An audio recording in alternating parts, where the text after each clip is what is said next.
But then whenever you have DJ Festa on the ones and twos, it's bare jokes.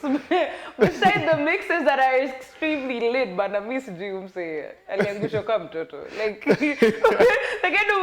anyway, that's your number here today. If you want to figure that out, you need to stay tuned. But before the break, Maze, we had Chef Ian, who is plugging us onto a juicy steak. And Maze, it's very key for you to eat before Pigeshere. So how about we get to part 2 of that juicy steak? So let's do some seasoning on it. Okay. So we will now want to plate our steak. Remember, our steak was still on the grill. So what kind of doneness am I doing today? Today we're doing just like a medium to well kind of steak, yeah? We place it aside on the grill to just render, again, the juices to just come in and just make it again juicier, yeah? So let's just do like the final application of our paste. Then now we get it out. But before we get it out, we have to really prepare our plate. Plates have to be hot. Hot food goes hot. So that means from your food to your plate, it has to be hot so that the temperature doesn't come down a little bit, yeah? So let's do our plate. We had our plate hot. Clean, yeah? Nice. Awesome. We make our own kind of purees at Ibis. So we're going to be using the carrot puree today. Grab your carrot puree. Do a nice good round one. With your spoon, you just grab your spoon, then like drag it all along the plate. Be free with the plate. Joke around with the plate. That's all. So once you've done that, you have vegetables that are coming into your plate. You have, you also have a few of your garnishes that you want to put on your plate. So what do you do next? Next, once we have our puree right there on the plate, joke around with another puree. We shall do the cauliflower puree. Make your plate presentable, yeah?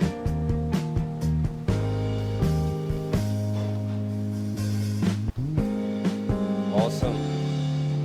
Now you can have your plate. Now you want to play around with this space because once you garnish your plate like that, you want your guests to see what kind of garnish are you doing, yeah? So that's our plate. Mboga. We're going to place it aside. Here come our veggies. Good. Going to do a very nice good scoop of it, for our veggies.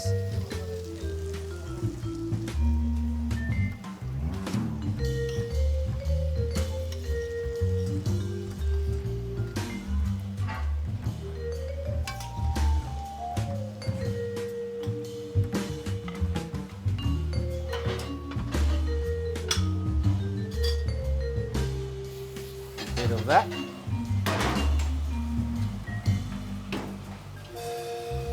Then we have our sauteed potatoes. I know you might be asking yourself, why is this guy playing around with a lot of papers? Yes, I do love papers. That's a personal preference. So I can't get out of papers. I really love them. I love the taste of it, the flavor in it. It's amazing.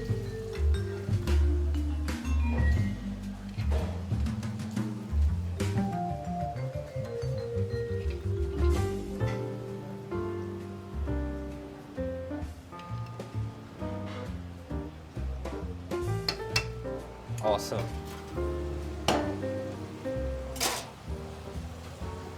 And then now we have our steak.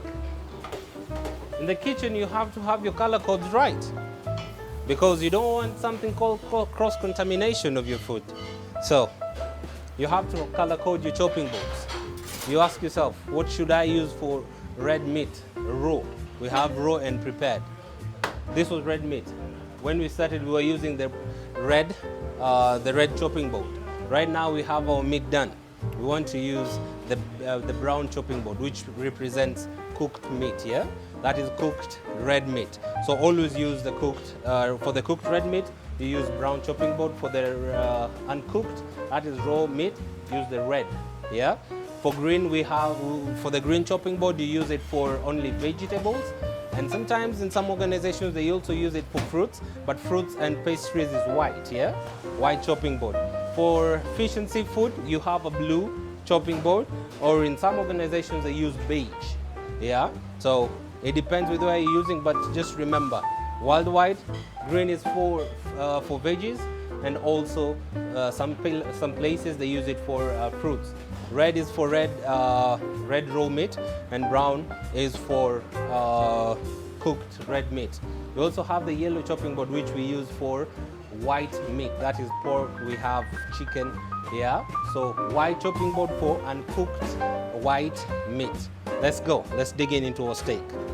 That's some science a bit. Okay. Look at that. As I told you, it has to have some juices, yeah? It has to have some juices. You can see some juices oozing out of the steak. Oh my goodness. I want to be that chopping board. Look at that. And I'm doing it very lightly with my knife, because if you struggle with it, then your steak is of low quality. But I'm just doing it very lightly with my knife to show you how awesome that steak is. Look at that. Look at that. As I told you, donenesses. So this one, as long as you can see a small round something of reddish, that means your steak is medium done. And you can see the juices that fall out. That is because of resting your meat, yeah? Then place it on top of your veggies. Look at that. Then remember, we had our toast papers, which now come in handy. This is where they come in. That's that.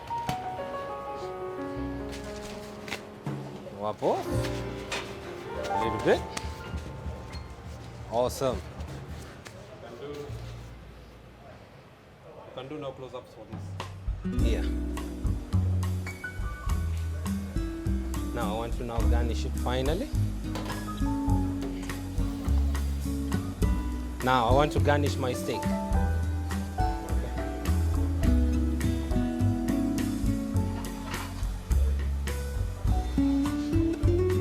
And I want to garnish my steak. I have some edible flowers with me.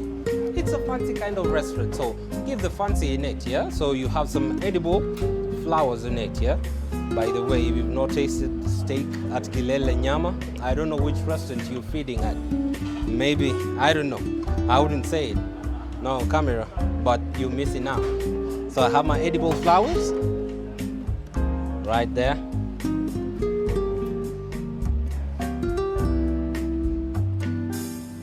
And right there. And there you have it.